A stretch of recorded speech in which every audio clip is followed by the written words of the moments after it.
But I do believe in like angels and spirits because, okay.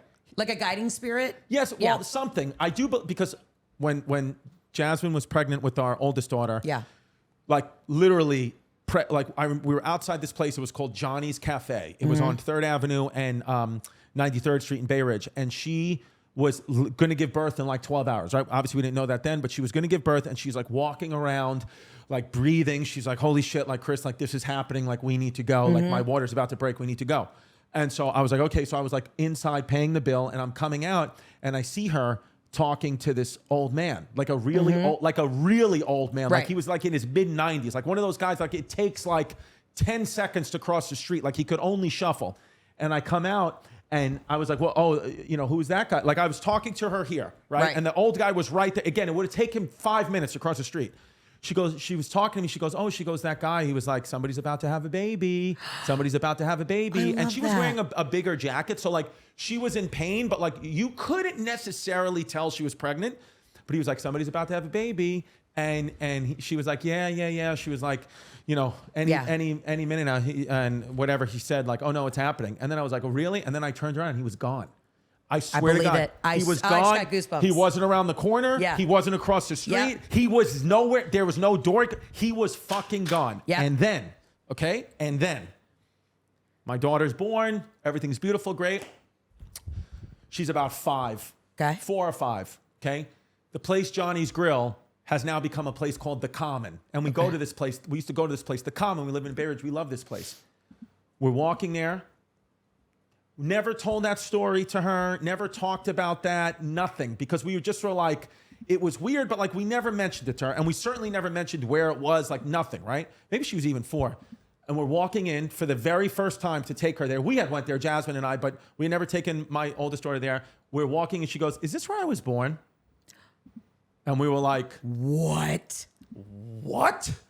I was like, what do you mean? She goes, isn't this where I was born? Oh, and I was like, bitch, what?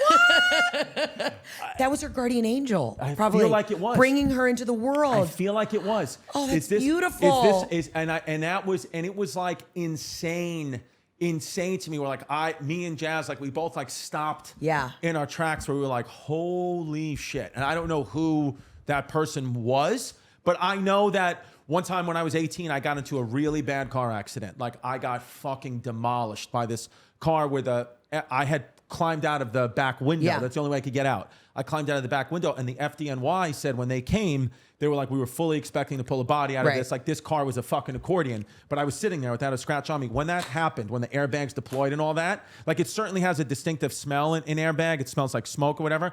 But my grandfather had a very, very, very distinctive smell because he would shower like once a month. Right. Old guys just didn't give a shit. World War II veterans, they were like, whatever, dude, we're dirty. And he had a very, very, very distinctive smell. It was a mix of like cologne and sweat and pasta. That smell came all over me in that car accident. It was stuck to my clothes. Like, you know, like when you walk into like a Subway sandwich shop and that smell is just stuck to your clothes? Smell like loose turkey. That smell was stuck to my shirt and my pants for like weeks after. Even my mother, when I got home from the car accident, she was like, you smell like Andy. Yeah. That was, she was like, her stepdad, my grandfather, she's like, you smell like Andy. I was like, I know, like it's all over me. And he had died 2 years before that. So I believe in all of it. That was the first time I believed, like I was like, okay, there's something.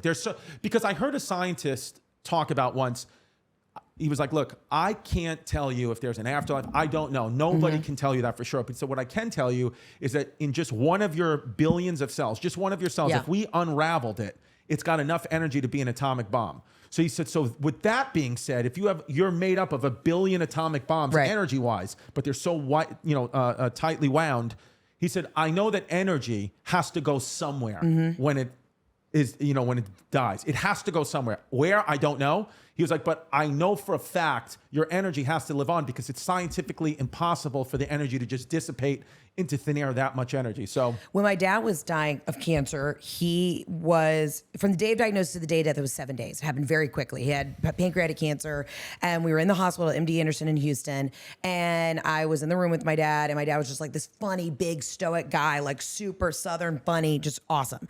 And I was like, we were having an intimate moment, and I was like, Dad, are you good? He's like, I know where I'm going. fine. I'm not worried about it. Wow. And he told me about he had an outer body experience when he was 21. He had lost his brother a couple years prior. So he's like 21, same thing. He puts a car underneath the garbage truck. He wakes up in the hospital. And he said he saw himself being operated on the operating room. And he went down like a long tunnel and he basically talked to his brother who had passed. And he said, this is going to hurt. You're going to go back into your body. It's not your time yet. You got to take care of mom and dad. Like they can't lose both their kids, but you have a bigger purpose. And my dad said when he came back into his body, he had like his femur broken, both of his legs. He had like bit through his tongue, like really, really bad. He asked the nurse when he woke up, he said, why is there a teddy bear and a choo-choo train up in the operating room? So at the top of the operating room, they had like kind of like a crown molding and they apparently would hide things up there. So if you were having an outer body experience, only you would see it up there. So they brought a specialist in and they were like, what did you see? He's like, well, there's a train up there and a teddy bear. And they're like, you had an outer body experience. Wow. So my dad, after that, my dad was kind of like, like a real, just like, never really believed in God. And after that, he said it totally changed his life. So unfortunately, when he was passing, he said, Heather, I am not worried. I know exactly where I'm going. Like, you don't need to worry about me. You know what's interesting? Like, so beautiful. So many people who have near-death experiences, almost the one commonality they have is that they are not afraid to die anymore once it happens to them. Yeah. And I mean, not to be really dark, but when my dad was dying, like when he took his last breath, oh God, I can't believe I'm sharing this, but my mom, my sister and I were in the room and it was the first night we had slept in like a week and we were at this hospital and we were up in palliative care. And then all of a sudden, like I felt it. I woke up because I felt his spirit like wash over me. And I woke up, it was like 4 a.m. and the nurse runs in and he's like, you good? And I was like, he just passed, didn't he? Because I like felt it. The room was like ice cold. And he said, did you feel something? And I was like, yeah. He just like, I felt like my dad was like slapping me across the face as it was leaving. And that was it. And I don't know if that was like, I needed that moment to be the one to like feel my dad be like, okay, you got this. You got this. What a beautiful moment. I love what that a your beautiful dad's moment. Yeah. last thing he ever did Just on earth is slap me on the tip. Yes, he teabagged his own daughter. Teabagged his own daughter. Amen.